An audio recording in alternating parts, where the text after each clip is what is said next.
Kelli Thompson is a leadership and executive coach. She is the author and speaker. Her newest book is Closing the Confidence Gap. Welcome to the show, Kelli. Thanks, George. Happy to be here. Yeah, excited to have you on.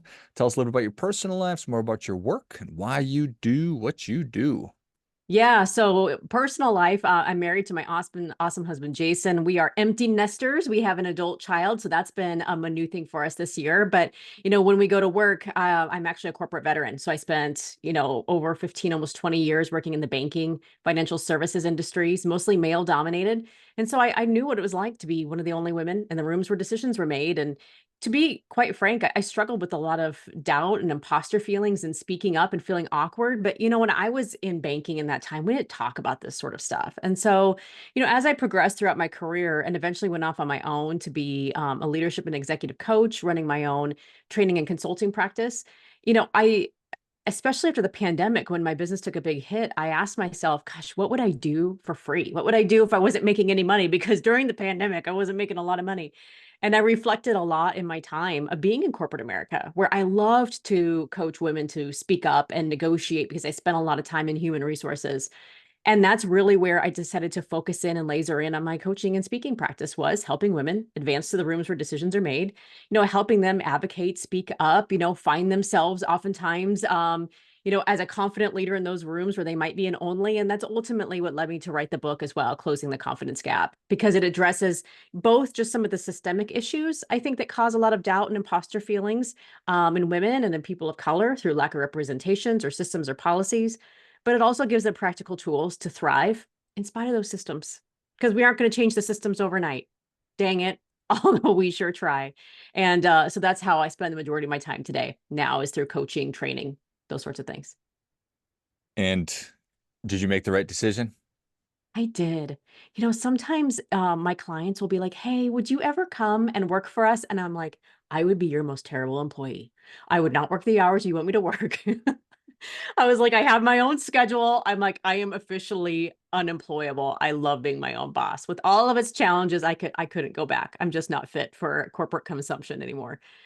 Yeah, I certainly appreciate that. So there's a lot of really important and a lot of really challenging things that you just laid out. Male dominated spaces, companies, um, we all struggle with doubt and imposter syndrome. At least I certainly do, and a lot of the people that I talk to do. Um, but that being said, I am rarely the only in the room, so it's difficult for me to get my brain around it because I'm a white guy, and that just is what it is. So we have systemic issues. How much how much time do you spend thinking about that versus equipping people with the practical tools? Ooh, that's a really good question. I would say I always spend, because this is where my strategic nature comes in. I'm always spending, I would say, about 25% of my time just looking at what's happening in the external environment. Meaning, like, my Google alerts are set up, in a way that's like, okay, who is the client that I'm serving? What's happening and what's important to these individuals? And again, my clients are many times senior leader women, but I do also work with organizations who are committed to having, my more diverse representation. And so, yeah, I would say about 25% of my time is thinking and scanning the environment, what's happening, what's changing in the workplace, what new policies are coming up, what are companies concerned about. And then I would say I spend about 75% of the time actually coaching individuals. And so whether that be through one-on-one coaching, I offer group programs. And so maybe they're coming to me in a group, or, companies hire me to come in and speak to their teams. And so we may be talking about some of those issues. So if I had to ballpark it, it'd probably be like 25-75. I believe it's a both and thing we have to tackle. Yeah, for sure. It's just, you put yourself in the situation. I try to put myself in the shoes of some of the people that you're probably working with and helping. It's like I can be probably pretty frustrating, disempowered, and disengaged if I look around and say, "Oh, it's all stacked against me. There's nothing I can do. I'm screwed." Versus, okay, I recognize that things have been the way that they are and things are changing. It's moving a little bit more slowly, but I'm still going to do these things and keep progressing. That's exactly why I wrote the book, is because I think it could be. I see that there's two worldviews, right? There's the worldview of exactly what you just said. We could say the system is broken, people are doing this wrong, and I am very angry at the system. Okay, fair enough. But like, let's just remember that, like, I always say women didn't even have the right to have their own bank account or own credit till 1974. Hmm. So this is new. Like, this is like my mother's generation. And I mean, if you think about the dynamics of the workplace, men worked and women stayed home. The fact that more women are entering the workplace, the fact that there's more women in higher education than men, this is a new thing. So it's not like we're going to change this overnight. So like, let's not get upset at a system that is continually unfolding and changing over time. And you're exactly right. A lot of the things that I teach are like, how do we step up and own our power and do the things that we can do in spite of the systems that we're in? Because it gives you a much more empowered, creative mindset when it says, okay, I don't love this. I don't love that I'm the only. I don't love that I look up in my organization and see, a leadership team that, is frankly all white men. Sometimes we see that, but that is the system that we have come into. So what can I do inside of this system to make the impact that I want to make, to see the changes that I want to make? Am I aligning myself with cultures and organizations that value the things that I value? Those are all things that are within your control. And that's where I really like to spend my time and energy, is focusing on those places that you can make impact. That makes sense to me. Are there certain areas that you look at? Yeah. So I would say it's not so much certain areas that I look at. I take a like kind of a twofold approach. Like when I'm working with organizations and organizations bring me in and they want me to coach some of their women leaders or even just work with their leadership teams, they know what my mission is. Like they're very, I might be coming and just later today and presenting to an organization that is a mixed gender audience. They know my mission. But the thing is I'm usually working with companies who are aligned to my mission. They recognize the value of having a diverse leadership team. They know that that brings them better innovation, better results, more revenue. Bloomberg, Deloitte, all of these, companies have, found that research. I typically don't spend my time trying to convince companies that they need more diversity. That's just not where I spend my energy. I'm working already with people who are aligned to my mission, who see it, because I just don't have time to convince folks. Like we'll let the market take care of, their problems, because number one, their revenues might be impacted. The other thing that we see a lot is that, at least in my clients, if my clients are job searching and they go and they see a company they're excited about, they open the About Us page and they see a team of 8 C-suite leaders and they all look the same, many times they don't apply for that job. Hmm. So their talent pipelines are impacted. So I'm usually spending my time working with organizations who are already aligned to my mission. And when I'm working with my private clients, I mean, I'm typically working with women leaders who are working to grow and advance their careers and move to those higher level positions so that they can impact more decisions. So for the individual client, there's inner work, there's, for lack of a better term, outer work. I think that how we present ourselves to the world certainly matters, and then the way I think Mhm. about things certainly matters. Is there a way that you segment that? Do you get down to granular as this is the way I present myself, the kind of clothes that I wear, and the way I style my hair, my makeup, and then my thought process? Is it all of those things? Is it none of them?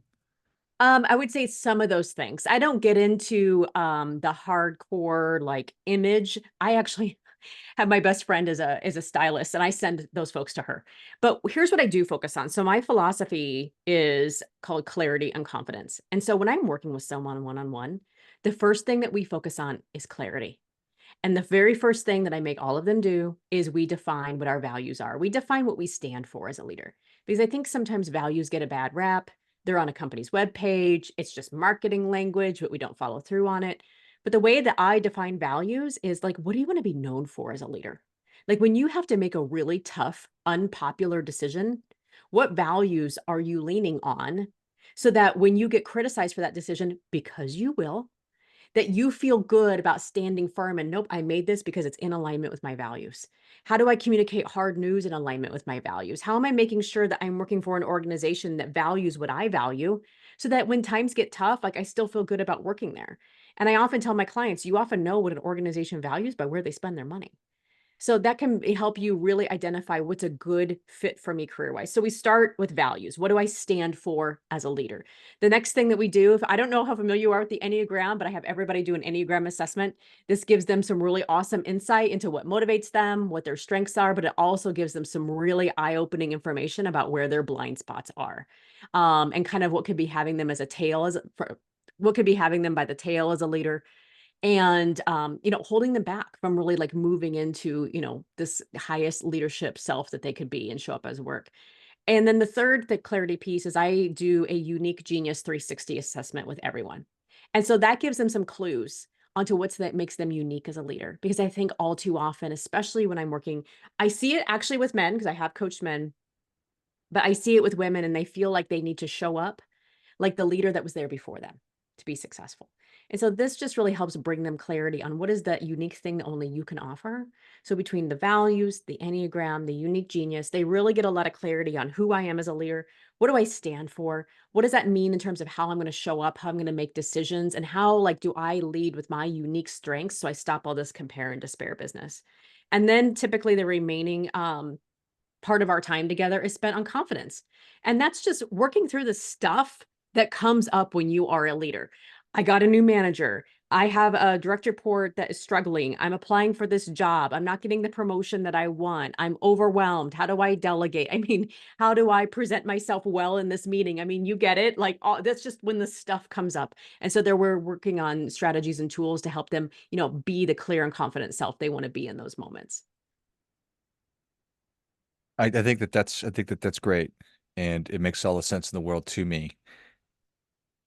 The conceptual idea of it, it is so hard. I found it to be so hard when somebody says, just be yourself. It's like, well, that's a lot harder than I think we talk about. And I imagine it's a lot harder for other people too, because society tells us we're supposed to operate in a certain way. And to your point, it was 1974 that women got bank accounts, for goodness sakes. And my mom tells me stories about how she couldn't play sports, and just the Mhm. world is very different. So all of a sudden now I'm supposed to be myself when a minute ago I wasn't supposed to be myself. I was supposed to be operating in a certain way. Absolutely. It is hard because I think one of the things that I work through specifically with my clients, and I've heard this too, I'll just tell you my own story, is my whole life I had been told I was too direct, too blunt, too unemotional. Now, if I were a man, this would not be a problem. My dad is that way. He's celebrated, right? But remember, sometimes, and I'm going to flip this the other way here too, in just a second. Sometimes when we don't ascribe to certain gender norms, like being direct, being assertive, being bossy, we get labeled as such. And it's exactly as you're saying. And so, it's like I feel like I can't show up as myself because I'm self-censoring all the time. I shouldn't be that way. People kept telling me to tone it down. But when I'm working with clients, I'm primarily working with women, but I often ask them, like, how exhausting is it to constantly self-censor yourself? But here's a little secret. I do have, in some cases, I work with male leaders. I recently had one, and we were working actually on just his confidence and assertiveness to lead. And we kind of did this same exercise.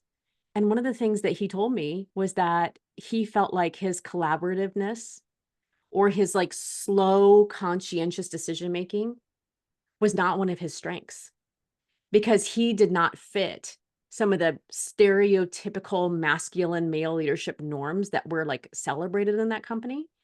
And so because of that, like he was really having kind of a little bit of a confidence crisis. And so one of the things that we talked about was actually how is your collaborative or slow, deliberative, decision-making nature actually your greatest strength? What has it allowed you to do? Because you are this, how do you excel at the things that you're doing? And so, when you don't fit into typical gender norms, I think it can really impact your confidence. And so where I spend my time and energy with my clients, no matter their gender, is number one, asking the question.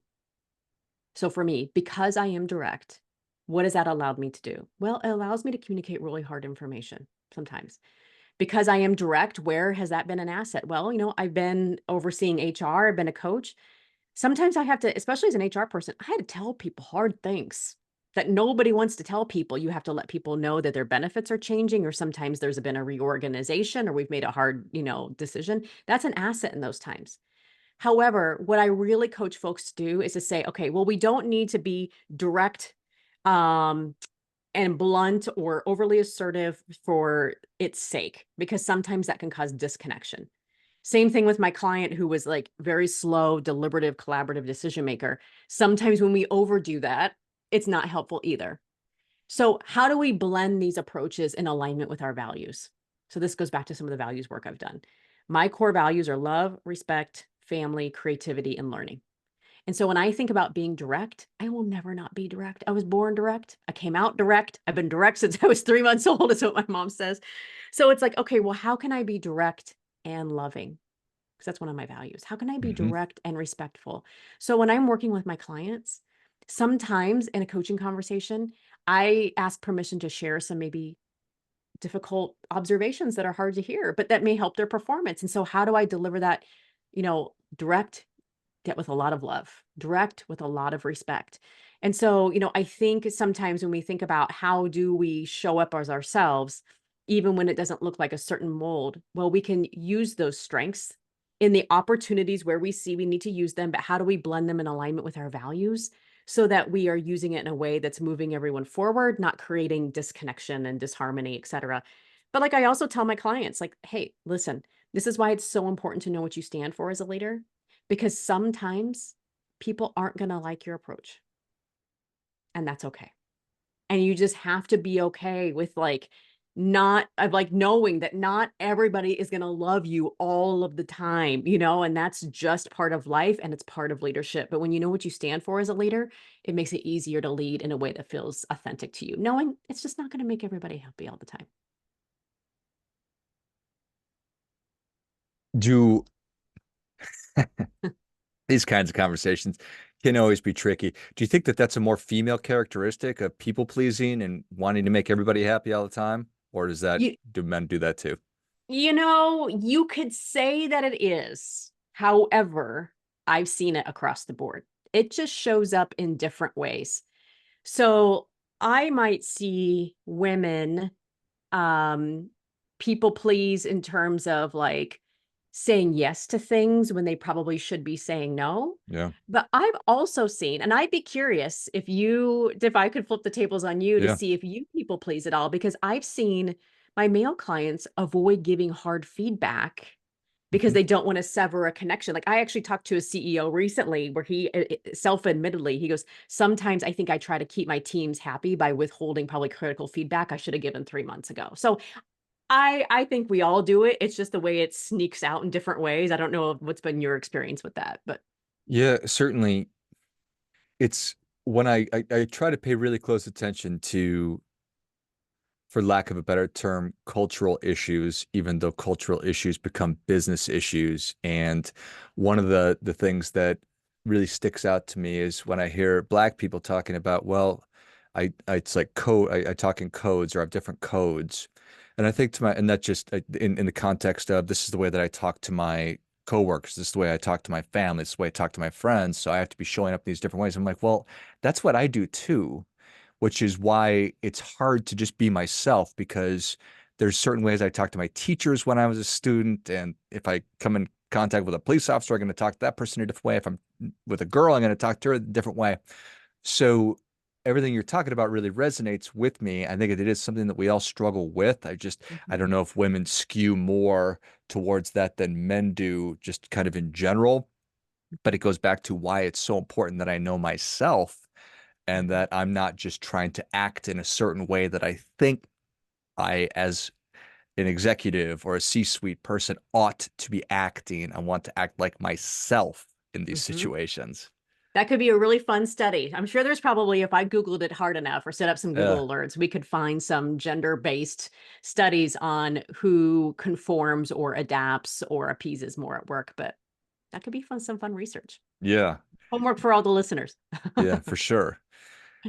But getting down to what your true values are and what yours are and what you're really good at, it's kind of like the exercise you went through. And that's one of the benefits of COVID, which I don't know that there's too many of them, but it allowed us to question things. So, It is. Absolutely. I mean, you know, during COVID, like many folks who are in maybe the coaching, speaking, or any industry that has to do with your money comes from being with people. mhm. It took a huge hit. And so, I mean, I watched over the course of, gosh, 60 days, 80 to 90% of my annual revenues go away. And I was only a year into my business. So I was already like, let's be real, like tender, like, what the heck am I doing? And then all my money's going away. But you're right. Like when there is no money coming in, it really forces you to evaluate, why am I doing this? What matters to me? And if I'm not making any money, like what would I do for free? Because I literally feel like I'm doing that for free. And you're Mhm. right. It just cleared out everything in terms of what was important. And if I'm going to continue down this entrepreneurship journey, like what am I doing it for? Because right now I'm not doing it for any money because it is tough. So Yeah. 2020 was a tough year. Cleansing. That's why we do retreats. That's why it's so cathartic to stare at a mountain or stare at the ocean, just kind of Mhm. create that headspace for getting down to or back to what really matters and what our preferences really are and what we believe to be the most important things. That's Mhm. where we need to get to. Absolutely. I'm a firm believer in that. I mean, it's easy for me and perhaps for you to say, oh, take 2 weeks off, take a retreat. But I do really encourage even my corporate clients to do that. Because one of the things that I find is that they just react to all the meetings on their calendar and all the requests that come into their inbox, and it doesn't really allow them to use their strategic thinking brain.